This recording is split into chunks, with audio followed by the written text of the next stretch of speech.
Assalamualaikum warahmatullahi wabarakatuh. Kembali lagi kawan di Legenda Catur Dunia. Sementara kita tidak melanjutkan turnamen online Champion Chess Tour kawan, kita bergeser ke turnamen over the board yang sempat kita lewatkan beberapa hari ini kawan, yaitu Fugar Gasimov Memorial 2024 yang merupakan turnamen over the board rapid dan blitz yang diikuti oleh 8 Grandmaster kawan. Turnamen ini sudah selesai kawan, dimenangkan oleh Ian Nepomniachtchi. Selain bermain turnamen online kawan, kemarin Ian Nepo bermain over the board di turnamen ini. Turnamen ini adalah turnamen tahunan kawan untuk mengenang pecatur asal Azerbaijan Fugar Gasimov. Pecatur muda kawan yang meninggal tahun 2014, cukup muda, masih berusia 27 tahun. Dan tahun 2024 ini merupakan edisi ke-10-nya dengan permainan rapid dan blitz. Kontrol waktu 15 menit increment 10 detik kawan, dan 3 menit increment 2 detik. Ian Nepo keluar sebagai pemenangnya kawan, hasil dari kemenangannya di sesi rapid dengan 10 poin, kemudian menempati posisi kedua kawan di bawah Nordibek Abdusatorov dalam permainan blitznya. Total yang didapat oleh Ian Nepo adalah 19 poin, diikuti Nordibek Abdusatorov 18 poin, dan diikuti pecatur tuan rumah Shahryar Mamedyarov dengan 16 poin. Di tempat keempat ada juara Rusia Vladislav Artemiev, ada pecatur tuan rumah lainnya di posisi kelima, dan pecatur India dan pecatur tuan rumah lagi di posisi buncit ada Richard Rapport. Oke, ke papan permainan dari Ian Nepomniachtchi kawan. Di turnamen ini saya pilih permainan Ian Nepomniachtchi pada babak ketiga di sesi rapid kawan, menghadapi Nordibek Abdusatorov. Langsung saja kawan, Abdusatorov mengawali dengan pion D4, kuda F6 dari Ian Nepo, kuda F3, pion D5, dan pion E3. Abdusatorov bermain dengan kolis sistem kawan. Konsennya adalah gajah D3 untuk mendapatkan diagonal serang B1H7 kawan.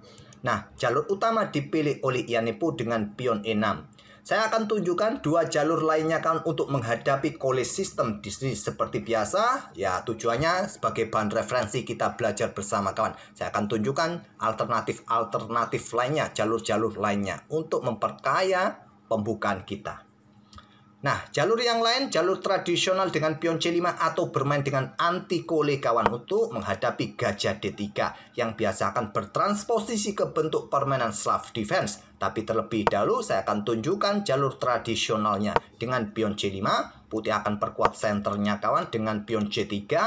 Nah, hitam akan melanjutkan dengan pion E6-nya. Gajah D3, kuda C6 kawan, putih rokade, gajah D6, dan seterusnya. Settingannya seperti ini pada umumnya kawan di jalur tradisional. Nah, permainan anti kole dengan gajah F5 untuk menghadapi gajah kole sistem gajah D3 kawan, yang biasa berlanjut. Putih akan mencoba dobrak peta pusat dengan pion C4 dan pion C6 untuk pertahankan pion pusat. Nah, konstruksi seperti ini biasa kita dapat dalam permainan Slav defense yang biasa akan berlanjut juga dengan kuda C3, pion E6 kawan. Bukan lagi semi Slav kawan. Kalau semi Slav, gajah terang masih berada di piramida pion. Tapi gajah terang sekarang sudah keluar, walaupun struktur pionnya seperti permainan semi Slav, yaitu piramida pion yang cukup unik kawan dalam permainan semi Slav. Oke, kembali lagi ke permainan aslinya kawan. Itulah settingan permainan anti kole untuk menghadapi gajah D3. Langsung gajah dikeluarkan ke peta F5, tapi Ian Nepo memilih pilihan yang paling populer dengan pion E6. Tentu gajah D3 di sini lanjut Abdusatorov dan pion C5 merupakan langkah yang paling banyak diambil oleh hitam kawan, dan ini juga merupakan opsi terkuat yang paling disukai oleh engine yang biasa berlanjut dengan pion B3 untuk menghadang pergerakan pion di peta C4 ini. Baru hitam kuda C6. Nah, putih rokade, kemudian diikuti gajah D6 juga persiapan rokade, gajah B2 rokade atau menteri keluar ke peta C7 terlebih dahulu. Silakan kawan, ya banyak opsi di sini. Kalian melanjutkan baku hantam pion di center bisa, paling umum rokade, dan putih melanjutkan kuda B ke D2 baru pion B6. Pion B6 terlebih dahulu dari Ian Nepomniachtchi. Kemudian pion B3 tetap settingan dari Abdusatorov kawan. Ya, tentu untuk dukungan pertarungan peta C4 nanti juga berikan tempat bagi gajah kawan di diagonal gelap panjang Viajento nanti ke depan. Gajah B4 skak blokade dengan pion C3. gajah mundur ke D6, kemudian gajah B2, gajah B7, diikuti rokade dari Abdus Satrop. Di sini Yanepo sedikit menahan diri kawan, walaupun secara prinsipal kita disarankan untuk secepat mungkin rokade amankan raja, tidak lama-lama berada di pusat. Tapi melanjutkan pengembangan kuda B ke D7 terlebih dahulu, kuda B D2, dan pion C5 lanjut Yanepo. Nah, sekarang coba lihat kawan, terutama gajah sniper kawan, baik putih ataupun hitam. Putih mendapatkan diagonal gelap panjang, hitam mendapatkan diagonal terang panjang. Tentu butuh diagonal yang terbuka. Sementara di diagonal gelap panjang, gajah sniper ini terblokade oleh pionnya sendiri. Begitu juga diagonal terang panjang terblokade oleh pionnya sendiri di pusat di lajur D. Stockfish menyarankan putih untuk membebaskan diagonal gelap panjang dengan pion D pukul pion C5 terlebih dahulu kawan. Ini juga memberikan kesempatan bagi hitam untuk membuka diagonal terang panjangnya juga. Ambil balik oleh gajah kah, oleh kuda kah? Kalau kuda ya gajah ke B5 skak, memaksa kuda mundur kembali. Dengan gajah di sini bisa diikuti dengan pion C4 mungkin dengan benteng C1 terlebih dahulu. Saran dari engine, segera buka diagonal. Tapi terlebih dahulu dengan pion C4. Dan Yanepo tidak dengan pion D pukul pion C4 kawan, tapi dengan pion C pukul pion D4 terlebih dahulu. Kuda ambil balik pion D4 dan Yanepo amankan raja, rokade pendek terlebih dahulu. Dan di sini pion C pukul pion D5 diambil langsung dengan gajah untuk mendapatkan diagonal terang ini kawan, sentralisasi juga. Kemudian menteri E2, menteri E7. Di sini gajah B5, benteng AC8, gajah A6, benteng CD8 menghindari serangan kawan. Kemudian setelah dapat kuasai lajur C, benteng digeser, benteng AC1. Kuda C5 serang gajah kawan, dan di sini gajah dipertahankan mundur ke petak C4 menantang pertukaran gajah terang, ditolak, pertahankan saja. Jangan sampai ditukarkan gajah yang cukup bagus di diagonal terang panjang. Mundur ke A8 dan kuda 2 ke F3. Gajah E4, lanjut Yanepo, cukup menarik kawan. Dalam posisi yang sudah bagus, ditempatkan di center. Apa maksud dari gajah ini kawan? Apakah mundur nanti ke petak G6, tidak lagi mencoba menyerang diagonal terang panjang? Kita lihat saja nanti. Benteng FD1 lanjut Abdus Satrop, dan sekarang pion H6 untuk kontrol petak G5 kawan, dan berikan ruang pergerakan bagi gajah kalau ingin mundur, kalau ada serangan. Di sini pion A3 membuat langkah menunggu Abdus Satrop kawan, ataukah untuk dukungan juga bagi pion B4-nya nanti. Pion E5 ganggu kuda, kuda B5 mencoba serang gajah, gajah mundur ke B8, dan sekarang kuda C3 ancam gajah terang. Gajah mundur ke H7 lanjut Yanepo. Di sini ada pion B4 dan kuda C ke E4 menantang pertukaran kuda. Terjadi jual beli akhirnya kembali kawan di langkah ke-24, pertukaran perwira minor. Kuda pukul kuda E4, gajah yang ambil balik kawan untuk tetap tekan kuda di petak F3 agar menteri tidak coba macam-macam pergi meninggalkan kudanya. Ya, kalau tadi berada di diagonal terang panjang nih kawan, tadi kan ada kuda, ya pion bisa saja didorong untuk blokade diagonal terang panjang. Oleh karena itulah maksud dari Yanepo sedari tadi kawan menempatkan gajahnya di center ini. Tidak memberikan kesempatan pion ini didorong, dan menteri pun juga tidak mungkin akan meninggalkan kuda. Kalau meninggalkan kuda, sikat, ya struktur pion depan raja akan rusak. Di sini kuda D2. Gajah G6 menghindari serangan kawan.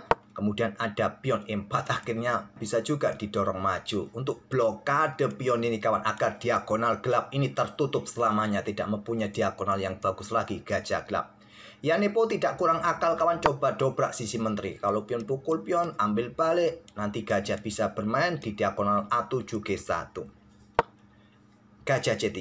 Pion pukul pion, ambil balik oleh pion A kawan. Di sini ada gajah D6, tekan pion, ada benteng B1, benteng C8, awas serangan X-ray pada gajah, pion siap didorong kawan. Nah, benteng B3, proteksi gajah gelapnya. Kemudian benteng C7 siap dobling kawan, dihadang dengan gajah A6. Ada benteng A8, Di sini pion F3 terlebih dahulu, perkuat posisi rantai pion kawan. Nah, benteng C bergeser ke A7 kawan. Langkah kuat lainnya kuda ke H5, siap reposisi. Langkah yang bagus sesegera mungkin untuk mendapatkan posisi yang bagus. Tapi mencoba menyerang gajah dengan benteng C ke A7. Di sini gajah B5, kemudian benteng A2. Pin kuda kawan. Menteri naik ke E3 menghindari pin, diikuti benteng C2.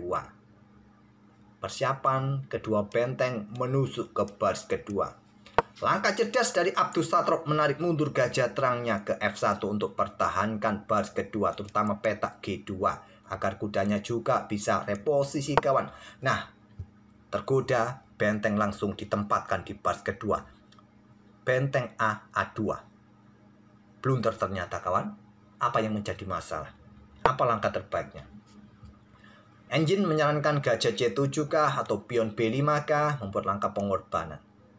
Dengan benteng diangkat, kedua-duanya menempati baris kedua ini kawan, ada kesempatan kuda lompat ke petak C4.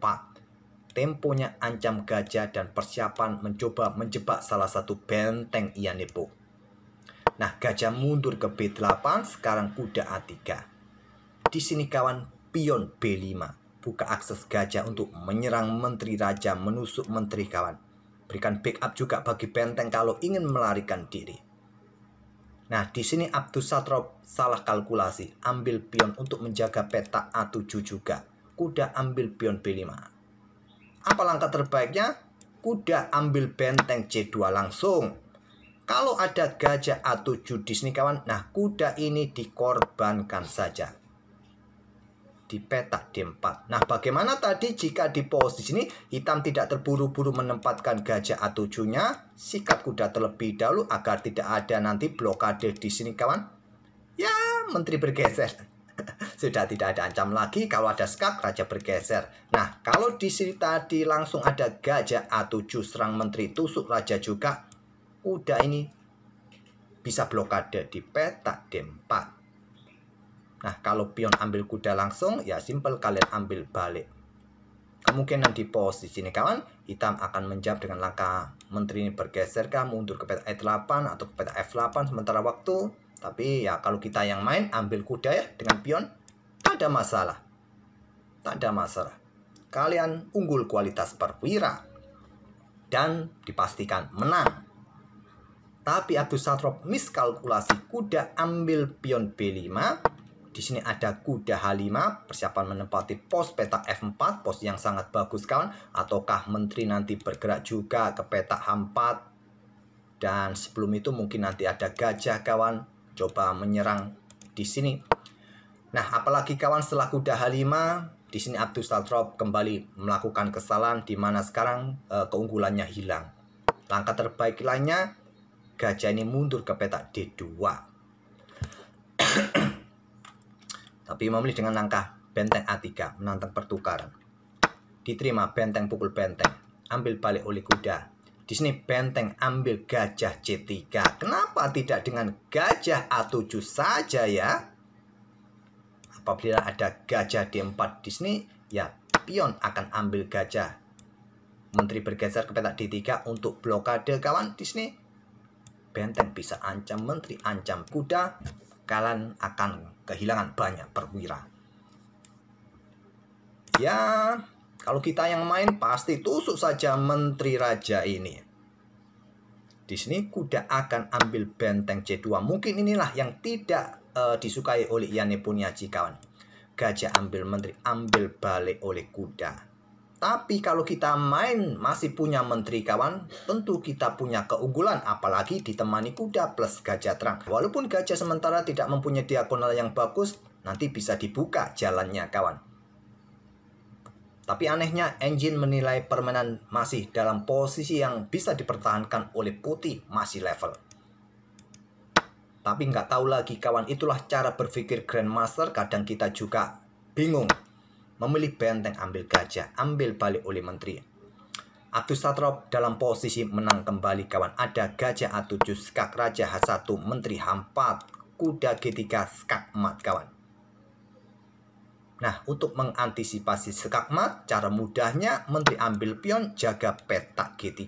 Kalau ada gajah F2 membantu kontrol petak G3 kawan, pion G4 buka ruang pergerakan bagi raja. Kalau ada gajah untuk menyerang Menteri di sini memberikan dukungan ancaman skakmat, bisa kembali ke baris kedua kawan. Oke, kembali lagi ke permainan aslinya ya. Abdussatrob memilih cara yang lain dengan Menteri C8 skak, Raja H7, dan Menteri G4.